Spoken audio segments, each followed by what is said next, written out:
All right, guys, another day's in the books. SoFi had a little green day, and the entire stock market had a very nice green day. We had the S&P. Oh, we can't even see it here. Let's pull this up. Come on, Stas, what are you doing? There we go. We had the S&P 500 up, let's see, over 0.5% on the day. The NASDAQ, the Qs went up 0.75% as the Dow went up 0.25%, and the Russell went up around 0.5% as the VIX went down.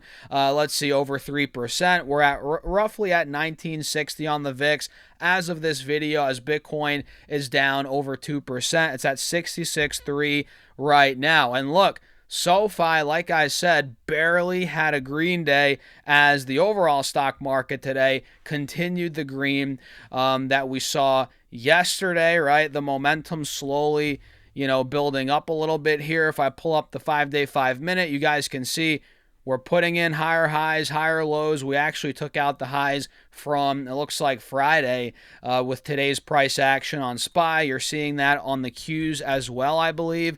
Which is very bullish. We're not fully breaking out, but we're building momentum slowly. And going back to SoFi here, you guys can see it had a 3-cent green day, and it did take the highs out from yesterday, but it barely broke through the highs from Friday, and now we actually dumped into close. You guys can see on the intraday we hit $20 today. We were gaining some serious momentum there, but again, we dumped into closed at 1950, and at this point we're still in this descending triangle that we've been talking about here on the channel. We've had support at 1850 for quite some time, about a week or two here on this time frame, and we've been making lower highs into that support. You're seeing it, and we have a death cross as I'm making this video. And even on a green day like today, SoFi couldn't really gain legs. It couldn't really take off, which goes to show what's going to happen if we have a rip your face off, red day tomorrow. It's this could go even lower. So I'm not loving the price action here. We got rejected at the 180 moving average on the 1 hour time frame here. It's still in that descending triangle, which is bearish, and I feel like we could be going lower here, guys. So I'm going to set my alert at $19 per share on SoFi. Let's do that right here. Mark is at or below $19 a share. And I'll do another one, might as well, at $18.50. That's the exact low from a couple weeks ago. Let's do that here. Mark is at or below $18.50. We hit that, it looks like, on the 5th of February. So not too bad there. If we took that out, we're not too far from that now. If that point broke, like we've covered before, I think we're going to 17 a share, which we don't have to rehash everything I said already, but I think we're going towards kind of where we peaked out at last year before that Liberation Day crash, or that time period. I think that could be where we find support, and that's where I'm very interested in buying more SoFi at this point in time. So great day for the overall stock market. Kind of day for SoFi, and a lot of tech stocks did well, and we had a lot of earnings. We're going to break down some earnings actually in this video. We have Carvana, DoorDash, Figma. We have, eBay reported earnings, and those just came out about 30-45 minutes ago. So let's just dive into them and see what's going on with these stocks, and I'll give my 2 cents, go over what I'm looking to do, if anything, with these names. So Carvana reported earnings, and holy smokes, oh wow, their stock is crashing, guys. And I like doing these live, well, it's not live, but I like doing a lot of these earnings reactions live, at least here on the video. We can see their stock's down, holy smokes, to 290. It actually hit 270 after closing at 360 today, guys. That's a drop of 20% in the aftermarket. Carvana is completely free falling, and at this point in time, it is taking out multi-month lows. I mean, holy smokes, it took out the lows from back in October, November, which is not ideal. And you guys can see, well, let me pull it up and show you. They reported EPS of, Q4 of $4.22, which crushed the $1.09 expected, and sales also beat 5.6 versus 5.25 billion. So double beat out of Carvana. Looks like here. Anything on guidance? Sales were strong, but not earnings. I guess EPS, but they beat on EPS. Maybe there's something I'm missing here. I have to dive deeper into the actual release, but it looks like here Q4 earnings failed to impress. I guess EPS was, or whatever it was. Maybe there's a metric I'm not missing, or that I'm missing here. Retail units sold 163,522. Not bad. It looks like here Carvana Q4. It looks like analysts said, market expert says things are about to get highly volatile. That came out yesterday. It looks like he was right about that, right? So Carvana at this point, it's selling off on a double beat, which is never a good sign. We don't have the whole picture just on those headline numbers, obviously, but that's never a good sign. And you guys can see, if you pull up the 3-year chart, now that we're seeing this major gap down, we're going to be trading somewhere in here tomorrow, between 250, 300. So now we're gapping under this 50 moving average. That key trend is now breaking on Carvana, which is not ideal for the bulls in the short term. So for me, I'm avoiding this. It's a falling knife. I'm not interested in catching this falling knife. Let's just say that. DoorDash, number 2. Let's pull up DoorDash and see what they're doing. I have not looked at their earnings. And okay, boom, their stock's moving. That's after it already went up today. DoorDash went up 7% on the day heading into the print. And now we're up another, it looks like here, 7-8% in the aftermarket. So very strong price action here on DoorDash. And on the 4-hour chart, guys, look, we're still downtrending, but this is exactly what I would want to see in the stock during a downtrend for that momentum to shift. This is exactly what I want to see. 7% Green Day, 7% aftermarket on earnings. So we're building that momentum. Yeah, still on a downtrend, but that could be ending pretty soon here, potentially. DoorDash reported earnings per share. Let's see here, guys. Where are these numbers? 48 cents, which missed the 60 cents expected on sales of $3.95 billion versus $3.99 billion. So double miss. Isn't that crazy? This is the stock market for you in a nutshell, man. DoorDash, double miss, stock goes up. But Carvana, double beat, the stock goes down. Make it make sense, and obviously there's more to it than that, but it's just funny how that works, right? It looks like here DoorDash sees 2026 stock-based comp expense $1.3 to $1.4 billion and Q4 total orders of 903 million. Oh my goodness, man. Q4 marketplace gov almost $30 billion. Think about that. I never use DoorDash, but think about how many people use DoorDash. I mean, okay, that's a lie. Sometimes I use it. We actually got a gift card, 2-3 gift cards actually recently. We had a baby a couple weeks ago, so we had some gift cards, but that's the only reason why I used it. I'm not a big food delivery guy. I rather just go and get the food, right? I like doing that, especially if I'm in town. I like going, supporting local businesses, going in person. That's just me. Call me crazy. But, yeah, DoorDash, it does well. But they double miss. So I guess how well are they doing? And their stock's down big time from their recent high. But there is life. There is life here, guys. And with how lazy, at the end of the day, people are in America, across the world, right? DoorDash is going to be a thing. And eventually, I was talking about this when we were talking about, Lyft and Uber Eats and Uber in general. Eventually, there's going to be robotic cars delivering food to you, or drones, or who the heck knows, right? Eventually, people are going to be taken out of this equation, but for now, there are humans, obviously, running.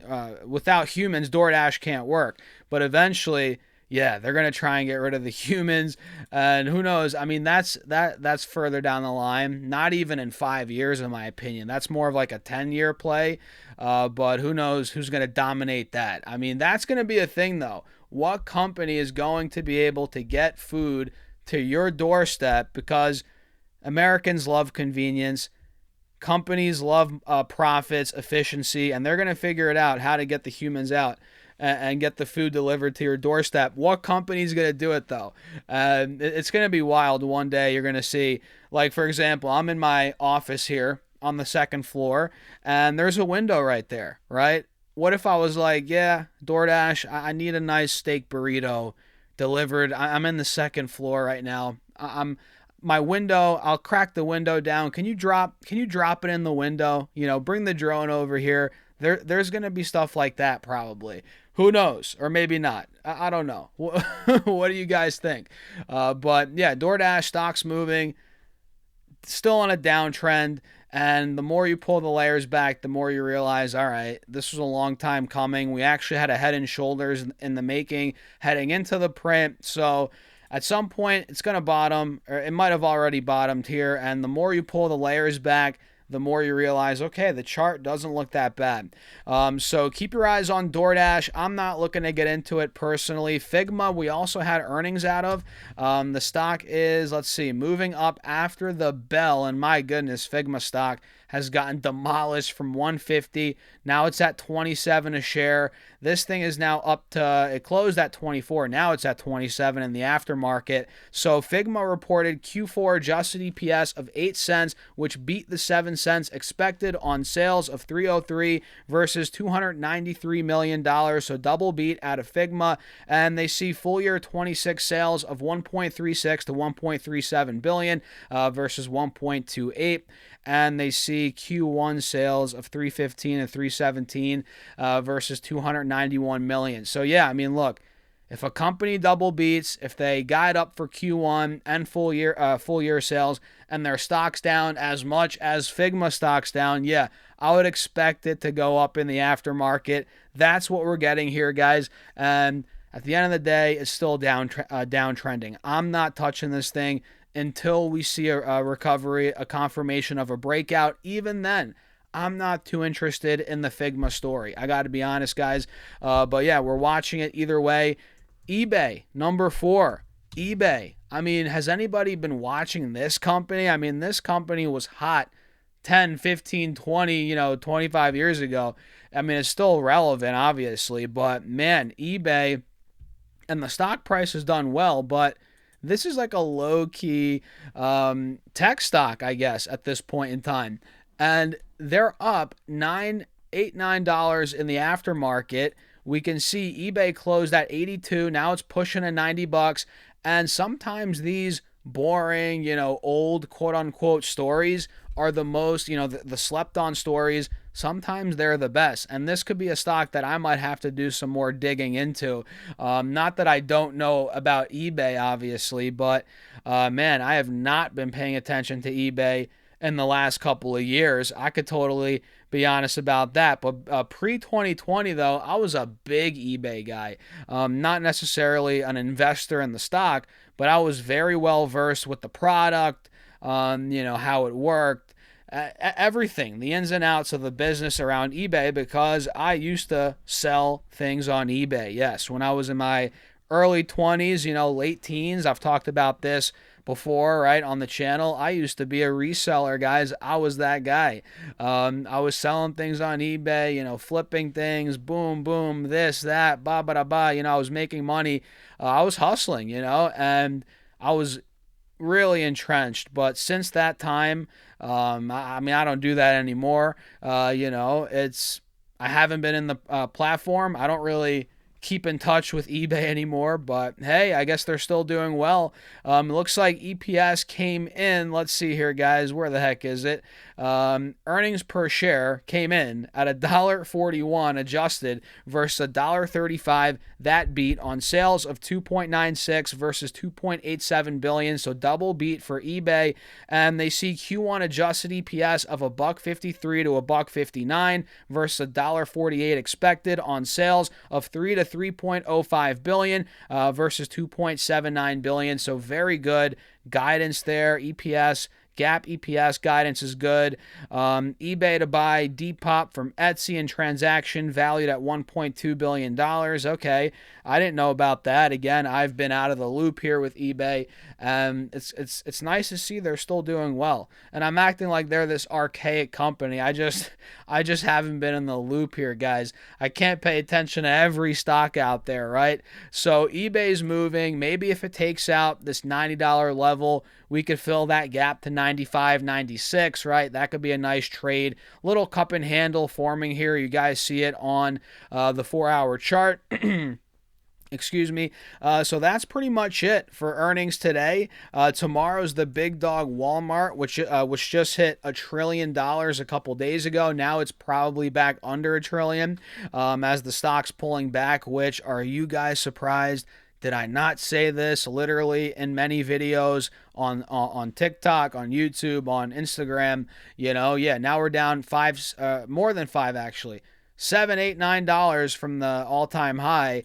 And the chart looks phenomenal. It's not crashing. It's just seeing a healthy pullback. And this is actually a great scenario into earnings. If you're bullish into earnings and you think we're going higher, this is exactly what you want to see. A nice little sell-off into earnings, setting up for a potential breakout here. I mean, look, that's a great setup. It's down 6 to 7% into earnings. What more could you ask for? Get the pullback before. You don't want to get the pullback and crash after earnings. You don't want the stock to go up a ton and then dump after earnings. You want that nice setup into it. And this could be that. But I'm not buying it either way. I've said this before. I think Walmart's overvalued. It's trading at like 45, 50 times earnings. I mean, give me a break. There's no way I'm paying that. There's no way I'm buying that. Price is what you pay. Value is what you get. Right? That's a famous quote from, I think Warren Buffett coined that one. So yeah, what do you guys think? Let me know your thoughts in the comments. We're in here 17 minutes. Man, we're rambling. I appreciate you all for tuning in. Hit that subscribe button if you haven't done so already. We're on the road to 100,000 subs. Hit that Patreon link as well if you want to keep up with my portfolio updates. I just posted one today, and there's a private Discord right in there on Patreon, right, where we're talking every day, breaking down ideas. I post my charts, my breakdowns in there every single week, guys, every day, really. So check it out. Link down below, pinned in the comments, or go to StockSurfS.com/Patreon. And with that being said, I'll see you guys in there. Have a great rest of your day.